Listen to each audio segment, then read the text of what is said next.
네, 인사 먼저 해볼까요? 친구들 안녕하세요. 한주간 잘 지냈어요? 고맙다. 나는 내 뒤에 있는 제목을 보면서 가리킨 거지? 나는 날 가리키면서 비웃은 줄 알고 굉장히 상처를 받은 거니까. 고마워. 아무리 웃겨도 사람 얼굴을 보고 웃나 약간 이렇게 시험에 될 뻔했어요. 아무튼 한 주간 잘 지냈어요? 네. 오늘 제목을 보면 그래 비웃어줘서 고맙다. 뭐가 눈에 띄어요? 럭키비키. 모르는 사람. 아니 2부에는 럭키비키를 모르는 친구들이 있었어요. 몰라? 그게 원형적 사고 몰라요?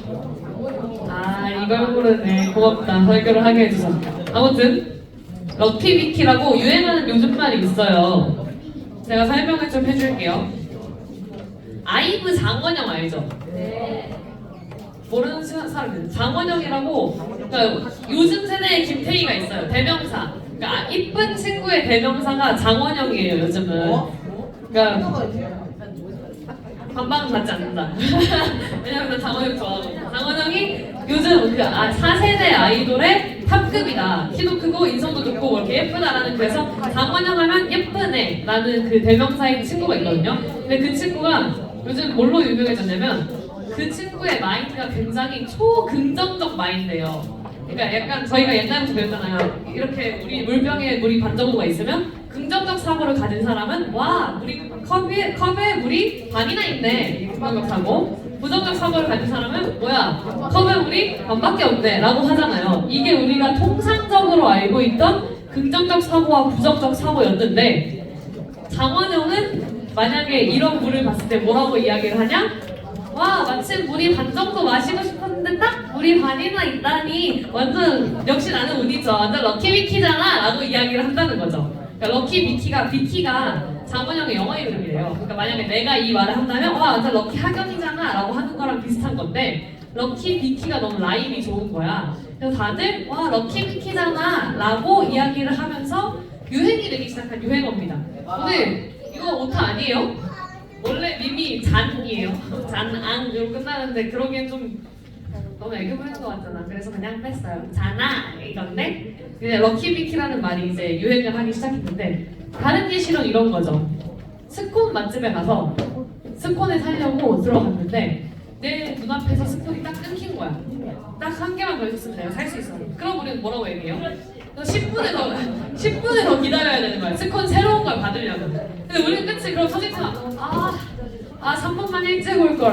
신호등 한 번만 일찍 건들 이렇게 생각을 하는데 장원영은 이 브이로그에서 나왔던 건데 와 갓나온 스콘을 제일 먼저 받아먹을 수 있다니 완전 럭키비키잖아. 역시 난 운이 좋아 라고 얘기를 한 거예요. 그러니까 약간 초긍정적 마인드라니까? 그러니까 이 정도 초긍정적 마인드를 가져서 이게 꾸며낸 게 아니라 진짜로 얘는 이렇게 생각하는구나 나 영상에서 혹은 매체에서 몇 번 보이고 나서 이거를 원형적 사고라고 합니다.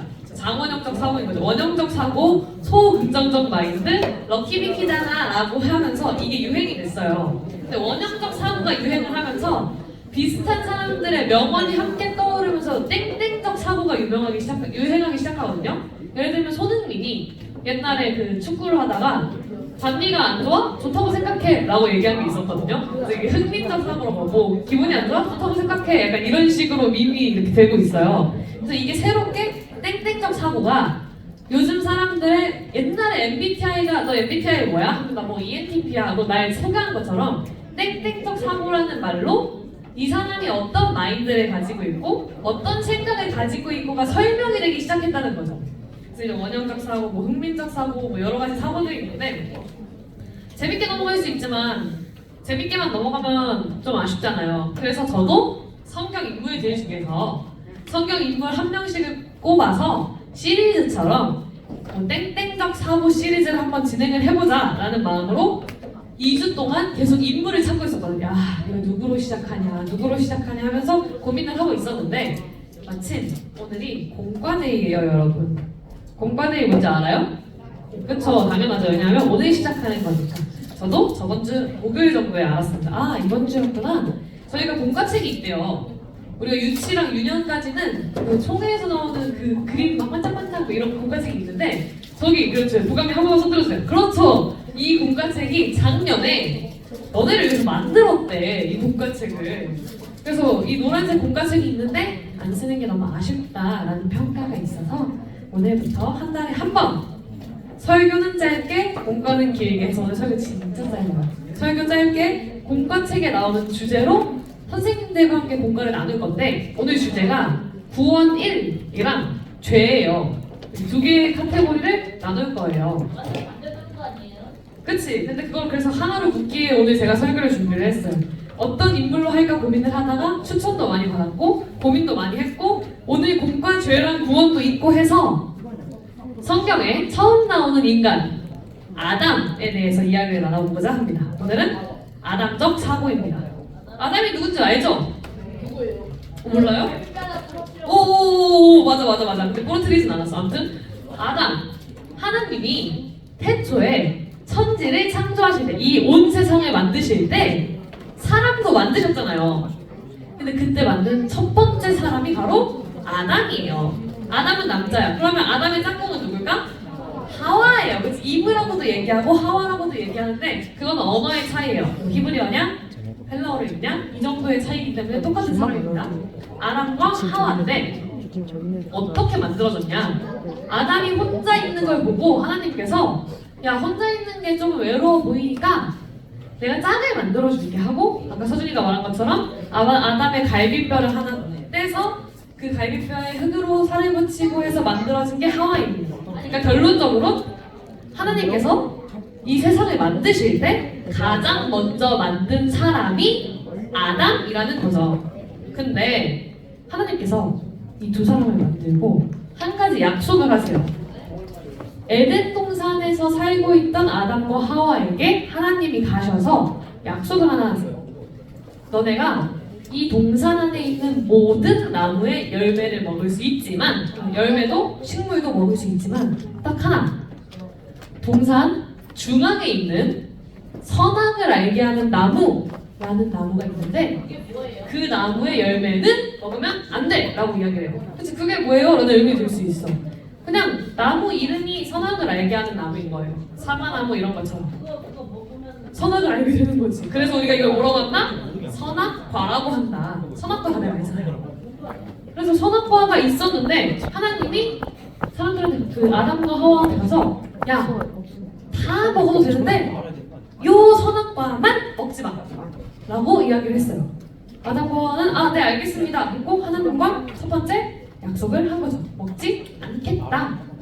그런데 어느 날 뱀이 나타나서 선악과 근처에 있던 하와에게 말을 겁니다. 아담은 같이 없었어요. 하와에게 말을 걸어서 뭐라고 얘기를 하냐면 야 하나님이 진짜로 에덴 동산 안에 있는 모든 열매 먹지 말라 그랬어? 라고 질문해요. 맞아요? 그치 아니잖아. 모든 나무의 열매 먹어도 되는데 하나만 먹지 말라고 했잖아. 그러니까 약간 질문했고 아니야 하나님이 다 먹어도 된다고 했는데 딱 하나 여기 중앙에 있는 선악을 알게 하는 나무인 선악과만 먹지 말라고 하셨어 라고 얘기하는 거. 그걸 먹으면 죽을 수도 있다고 하셨어. 그 얘기 듣자 뱀이 하와한테 얘기를 해요. 야 그거 다 뻥이야. 안 죽어. 이거 먹으면 죽기는커녕 눈이 좀 밝아져서 하나님처럼 될 수 있다? 라고 이야기를 합니다. 그 말을 들은 하와가 선악과를 보니까 너무 맛있어 보이는 거야. 먹으면 하나님처럼 될 수 있다고? 라는 생각이 들어서 고민하다가 선악과를 잡아서 먹습니다. 먹고 그 선악과를 아담한테도 가져다 줘서 아담도 먹어요. 자, 사건이 일어났어요. 먹지 말라고 했고 약속도 했었는데 그냥 먹었어. 그 상황에서 하나님께서 이 아담과 하와를 찾아옵니다. 아담, 너 내가 먹지 말라고 했던 선악과 먹었어? 라고 하나님께서 물어봤어요. 뭐라고 대답해야 돼요? 그렇지. 아니오가 그냥 회피하고 싶으면 아니오가 나와야 되고 먹었으니까 사실대로 말하고 싶으면 네가 나와야 되는데 아담이 뭐라고 대답하냐면 오늘 서준이가 읽어준 그 말씀 본문처럼 대답을 합니다. 하나님이 만들어주신 그 여자가 제게 열매를 줘서 먹었습니다 라고 얘기를 해요. 어떻게 보면 되게 상황을 설명하는 것 같잖아요. 다시 생각해봐요. 야 너 먹었어? 라고 물어봤는데 네 아니오가 아니라 yes or no가 아니라 하나님이 만들어주신 그 여자가 저한테 줘서 먹었어요 라고 얘기를 한 거죠. 하나님한테 책임. 그렇지, 약간 책임 전가하기 위해 밑밥을 여러 개 깔아놓은 거지. 하나님이 그 여자를 저한테 만들어주지 않으셨으면, 혹은 그 여자가 저한테 선악과를 주지 않으셨으면 저는 먹을 일이 없었는데, 하나님이 만드신 그 여자가 저한테 선악과를 줘서 제가 먹었어요 라고 대답을 한 거죠. 굉장히 남 탓을 하고 너 때문이야 라는 마인드를 가진 아담적 사고를 우리가 발견할 수 있습니다. 근데 사실 우리도 약간 그러지 않아요? 야 떠들지 마 라고 하면 너 뭐라 그래? 얘가 말 걸었어요 라고 그러지 않아요? 야 게임하지 마 저 안 하고 있었는데 그 얘거 구경하고 있었어요. 야 기도할 때 눈 뜨지 마. 아니 얘가 계속 발로 옆으로 쳐서 라는 말 나오지 않나요? 저는 중1 올라와서 진짜 많이 들었는데 이 얘기. 근데 이거 7살에 때도 그래요. 7살에 나한테 조용히 해야지 라고 하면 저 안 떠들었어요. 얘가 말 걸었어요 라고 이야기를 합니다. 그리고 저도 그랬던 것 같아요. 말로 표현은 안 하더라도 야 뭐 하지마 라는 혼을 났을 때 속으로 나만 그런 거 아닌데 라고 이제 이렇게 속마음으로 어른이 되면 이제 속마음으로만 얘기를 하거든요. 저만 그런 거 아닌데 얘가 더 심했는데 라는 생각을 한다는 거예요. 이 아담적 사고가 남 탓하는 아담적 사고가 수천 년이 지나도 우리에게 똑같이 이루어지고 있다는 거죠. 우리도 아담적 사고로 살아가고 있다는 말입니다. 우리가 다 아담처럼 살아가고 있다는 말입니다. 근데 우리가 살아야 할 아담적 사고는 하나님이 주신 이 여자 때문에 이런 아담적 사고가 아니라는 거죠. 우리는 어떠한 아담적 사고를 가지고 살아야 할까요? 사실 성경에는 두 종류의 아담이 나와요. 첫 번째 아담은 방금 우리가 본 이 남 탓하는 아담적 사고를 가진 사람이고, 두 번째 아담은 신약 성경에 나옵니다. 고린도전서 15장 45절에 나오는 말씀인데 제가 대표로 읽어드릴게요. 기록된 바 첫사람 아담은 생명이 되었다 함과 같이 마지막 아담은 살려주는 영이 되었나니. 우리는 예수 그리스도를 두 번째 아담이라고 표현을 합니다. 왜냐하면 아담이라는 단어 자체가 사람을 대표하는 말이거든요. 하나님이 사람을 창조하셨다. 근데 사실 하나님이 한 사람 한 사람을 직접 다 만들지 않았잖아요. 아담을 창조하셨잖아요. 그렇기 때문에 아담은 하나님이 만드신 사람을 대표하는 상징물인데, 그런 것처럼 우리를 대표하시는 예수 그리스도를 우리가 두 번째 아담 혹은 마지막 아담이라고 칭합니다. 근데 첫 번째 아담은 어떤 사고를 가지고 있어요? 첫 번째 아담적 사고는 어떤 사고였어요? 얘가 하나님이 만들어주셔서 하나님 안 만들어주셨으면 저는 그럴 일 없었잖아요. 약간 이런 마인드였는데, 두 번째 아담인 예수님은 어떠한 사고를 가지고 있냐는 거죠. 어떤 사고? 우리가 남 탓하는 것까지 다 짊어지셔서 스스로 희생하시는 사고를 가지고 있다는 거죠.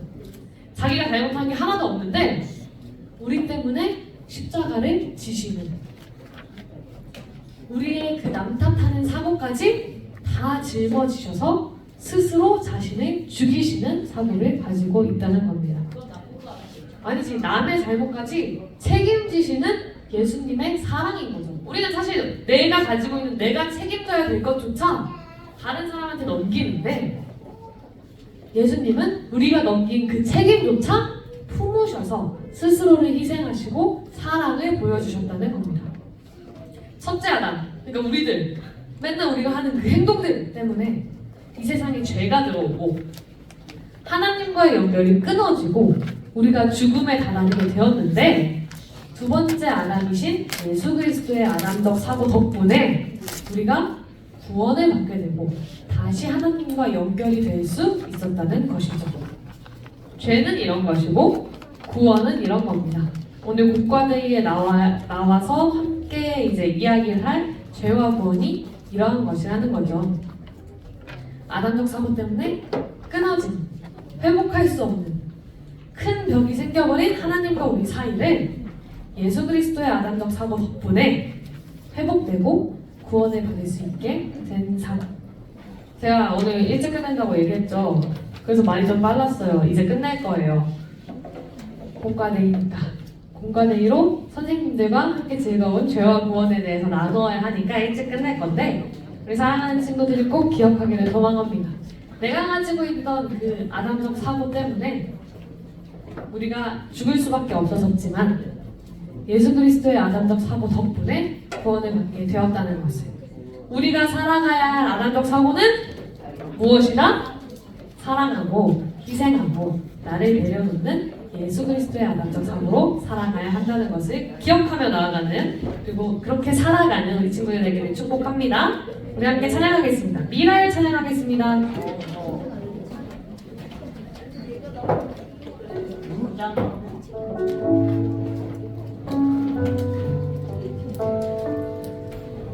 몇 번 하나 들어보고 기도하고 마무리를 할 건데요. 찬양 가사가 정말 좋으니까 찬양하는 우리 친구들 되기를 축복합니다.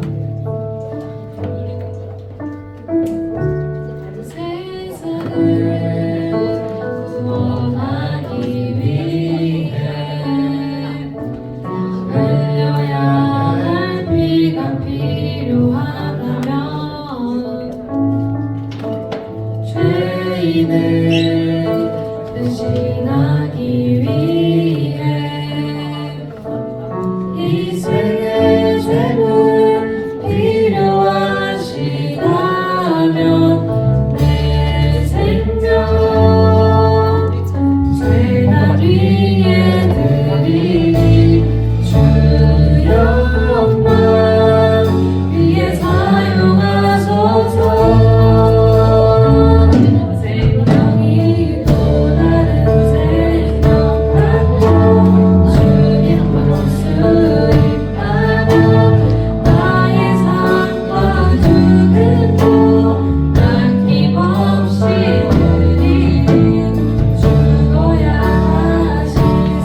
살아가는 우리 될 수 있도록 은혜를 베풀어 주옵소서.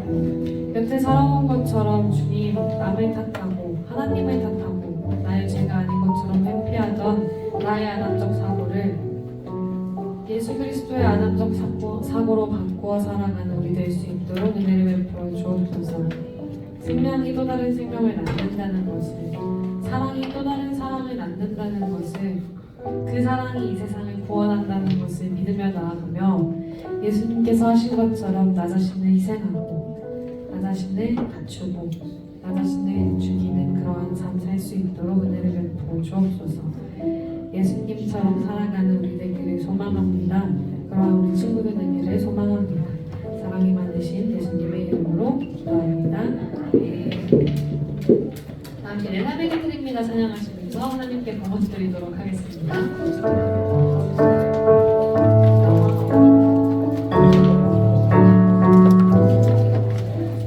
날 위해 십자가에